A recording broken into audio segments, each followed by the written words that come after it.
Hi friends, garden ಹಾಬಿಗೆ ಸ್ವಾಗತ.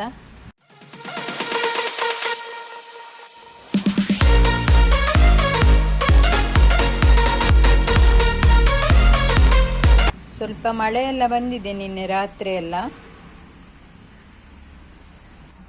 ಹಾಗಾಗಿ ನೋಡಿ ಇನ್ಫಿಶ್ ಎಲ್ಲ ಸ್ವಲ್ಪ ಫ್ರೆಶ್ ಆದಾಗೆ ಕಾಣ್ತದೆ. ಇಲ್ಲಿ ನೋಡಿ ಟೊರೇನಿಯಂ ಗಿಡ ಎಲ್ಲ ಹಾಕಿದ್ದೇನೆ ನಾನು. ಪ್ಲಾಸ್ಟಿಕ್ ಬ್ಯಾಗಲ್ಲಿ ಹಾಲಿನ ಕವರಲ್ಲೆಲ್ಲ ಹಾಕಿದ್ದೇನೆ ಅದನ್ನು. ಇವತ್ತು ನಾವು ಹೇಳಲಿಕ್ಕಿರುವುದು ಎಸೆಟಿಕ್ ಲಿಲ್ಲಿ ಬಗ್ಗೆ. ಲಿಲಿಯಂ ಬಲ್ಬ್ ಅಂತ ಸಹ ಹೇಳ್ತಾರೆ ಇದಕ್ಕೆ. ಇದರ ಹೂ ಲಾಸ್ಟ್ ಇಯರ್ ನನ್ನ ಹತ್ರ ಬಿಳಿದು ಆಗಿತ್ತು, ಇದು ಹೂ ಆಗಿರಲಿಲ್ಲ. ಆದರೆ ಈ ವರ್ಷ ಆರೆಂಜ್ ಕಲರ್ ಹೂವಾಗಿದೆ, ರೆಡ್ ಮಿಕ್ಸ್ ಇದೆ ಇದಕ್ಕೆ. ಹೂ ತೋರಿಸ್ತೀನಿ ನಾನು ಆಮೇಲೆ. ಇದು ಬಲ್ಬ್ ಯಾವ ಥರ ಇದೆ ಅಂತ ನಾನು ಡಿಸ್ಪ್ಲೇಯಲ್ಲಿ ತೋರಿಸ್ತೇನೆ ನಿಮಗೆ, ಇದರ ಗಡ್ಡೆಗಳು ಯಾವ ಥರ ಸಿಗ್ತದೆ ಅಂತ.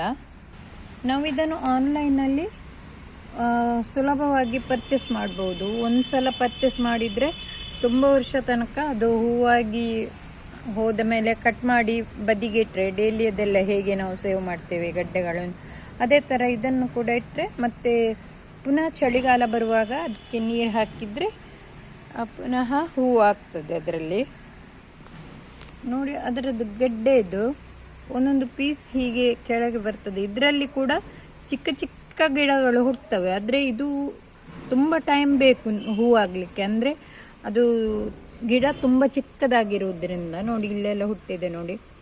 ಇದೆಲ್ಲ ಇಷ್ಟು ದೊಡ್ಡ ಗಿಡ ಆಗಲಿಕ್ಕೆ ತುಂಬ ಟೈಮ್ ತಗೊಳ್ತದೆ, 1-2 ವರ್ಷ ಆದರೂ ತಗೊಳ್ತದೆ. ಹಾಗಾಗಿ ದೊಡ್ಡ ಬಲ್ಬ್ ಇದ್ದರೆ ಒಳ್ಳೆಯದು ಇದರದ್ದು. ಕಳೆದ ವರ್ಷದ ಬಿಳಿದು ಗಡ್ಡೆದು ಈಗ ಗಿಡ ಬರ್ತಾ ಇದೆ ನೋಡಿ, ಸ್ವಲ್ಪ ಲೇಟಾಗಿ. ಇದರಲ್ಲಿ ತುಂಬ ಕಲರ್, ನಿಮಗೆ ಬೇಕಾದ ಕಲರ್ ಸಿಗ್ತದೆ. ಇದರ ಬಲ್ಬ್ ಇದು ನೋಡಿ, ಹೂ ಮೊಗ್ಗು ನೋಡಿ ಎಷ್ಟು ದೊಡ್ಡದಿದೆ. ಗಿಡ ಅಂತೂ ತುಂಬ ಚಿಕ್ಕದಿಲ್ಲ, ಪಾಟಲ್ಲಿ ತುಂಬ ಸುಲಭವಾಗಿ ಮಾಡ್ಕೊಳ್ಬೋದು. ಇದಕ್ಕೆ ಮಣ್ಣು ಅಂದರೆ ಸ್ವಲ್ಪ ಮರಳು ಮತ್ತು ಸ್ವಲ್ಪ ಈ ಥರ ಕಲ್ಲು ಇದ್ದರೆ ಒಳ್ಳೆಯದಾಗ್ತದೆ.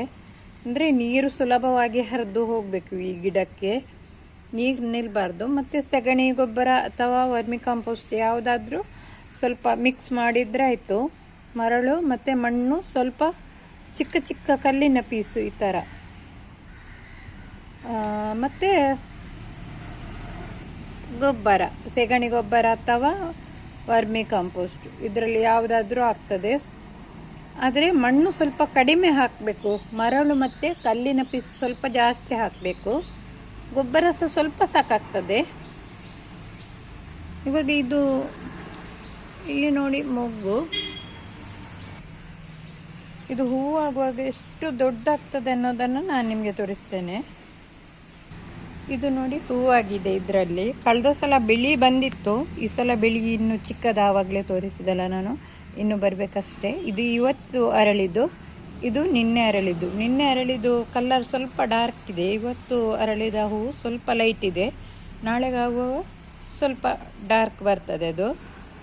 ಇದು ಒಂದು ಸಲ ಹೂ ಅರಳಿದರೆ ಏನಿಲ್ಲ ಅಂತ ಹೇಳಿದರೂ 10-12 ದಿನ ಆದರೂ ಹೀಗೆ ಇರ್ತದೆ. ನೋಡಲಿಕ್ಕೆ ಸಹ ತುಂಬ ಚಂದ ಮತ್ತು ದೊಡ್ಡ ಗಾತ್ರ ಇದೆ ಹೂವಿದ್ದು. ಇದಕ್ಕೆ ಪರಿಮಳ ಅಂತ ಏನಿಲ್ಲ, ಆದರೆ ಇದನ್ನು ಅಲಂಕಾರಿಕ ಬೊಕ್ಕೆಯಲ್ಲೆಲ್ಲ ತುಂಬ ಇಡ್ತಾರೆ. ಈ ಮದುವೆ ಮನೆಗಳಲ್ಲಿ, ದೇವಸ್ಥಾನದ ಜಾತ್ರೆಗಳಲ್ಲೆಲ್ಲ ಡೆಕೋರೇಷನ್ಗೆ ಈ ಹೂವು ಹೆಚ್ಚಾಗಿ ಇರ್ತದೆ. ಈ ಹೂವುಗಳು ಬೆಳಿಲಿಕ್ಕೆ ಕೂಡ ಇದು ತುಂಬ ಸುಲಭ. ಮತ್ತು ಇದರಲ್ಲಿ ಅದೇ ಹೇಳಿಕೊಳ್ಳುವಂತಹ ರೋಗ ಏನು ಬರುವುದಿಲ್ಲ ಇದಕ್ಕೆ. ಎಲ್ಲಿಯಾದರೂ ಬಂದರೆ ಸ್ಪೈಡರ್ ಅಥವಾ ಮೈಟ್ಸ್ ಅಥವಾ ಇದು ಮಿಲಿ ಬಗ್ಗಳು ಅಟ್ಯಾಕ್ ಮಾಡ್ಬೋದು. ಅದಕ್ಕೆ ನಮ್ಮ ಮಾಮೂಲಿ ಈ ಸೋಪ್ ನೀರು ದ್ರಾವಣಕ್ಕೆ ಕಹಿಬೇವಿನ ಎಣ್ಣೆ ಎಲ್ಲ ಹಾಕಿ ಸ್ಪ್ರೇ ಮಾಡಿದರೆ ಸಾಕಾಗ್ತದೆ. ಕೀಟನಾಶಕ ಎಲ್ಲ ಅಷ್ಟೊಂದು ಒಳ್ಳೆಯದಲ್ಲ ಈ ಗಿಡಕ್ಕೆ. ಹಾಕ್ಬೋದು, ಒಂದು ವೇಳೆ ನೀವು ಕೀಟನಾಶಕ ಎಲ್ಲ ಹಾಕೋದಾದರೆ ಅದು ಸ್ಪ್ರೇ ಮಾಡಿ 1-2 ದಿನ ಸ್ವಲ್ಪ ಬೇರೆ ಜಾಗದಲ್ಲಿ ಇಡಬೇಕಾಗ್ತದೆ. ಅಂದರೆ ಸ್ವಲ್ಪ ನೆರಳಲ್ಲೆಲ್ಲ ಇಡಬೇಕಾಗ್ತದೆ. ಅಥವಾ ಬೇರೆ ಕೀಟಗಳೆಲ್ಲ ಅದನ್ನು ತಿಂದು ಸಾಯುವ ಚಾನ್ಸ್ ಎಲ್ಲ ಇದೆ, ಚಿಟ್ಟೆಗಳೆಲ್ಲ.